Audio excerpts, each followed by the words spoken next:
Maya Carter was 16 when she first got the invitation. At first, it didn't feel dangerous. It felt like an opportunity. A wealthy man wanted to help her family. He promised travel, money, connections, things she had only seen in movies. She grew up hearing that powerful people could change your life. So, when she stepped onto that private jet, she thought her life was finally changing. She didn't know it was about to break. She remembers the island first. The ocean was unreal. White sand, blue water, security everywhere. It felt like a movie set, like a place where normal rules didn't exist. Everyone there was older, richer, untouchable. They smiled. They laughed. They acted like nothing in the world could touch them. And in that moment, Maya realized something terrifying. This wasn't a party. This was a world she wasn't supposed to understand. She never talks about the details. Not because she doesn't remember, but because remembering feels like reliving it. She talks about the silence instead. How nobody asked her name. How nobody asked how she felt. How nobody asked if she wanted to be there. To them, she wasn't a person. She was a transaction. And when you're young, you think adults know what they're doing. You think powerful people must be right.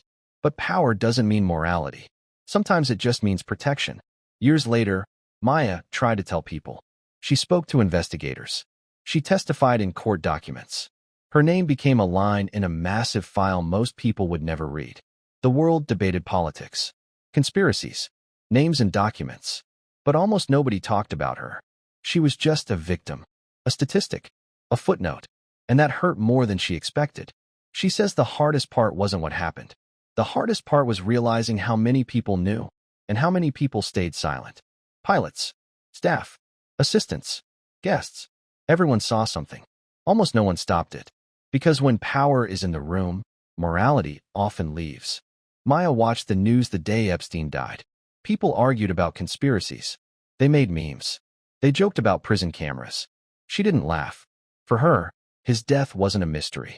It was a door closing, questions unanswered, justice unfinished. And the people who mattered most were never on trial.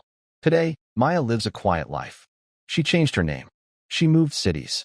She avoids interviews. Not because she's ashamed, but because she refuses to let that story define her. She studies. She works. She laughs. She survived. And she says something that stays with you. People think the story is about him. It's not. It's about what happens when the world protects power instead of children. She doesn't want revenge. She wants memory. She wants accountability. She wants people to stop treating documents like entertainment. Because for her, those files aren't internet drama. They are her childhood. The Epstein files aren't just names and redactions.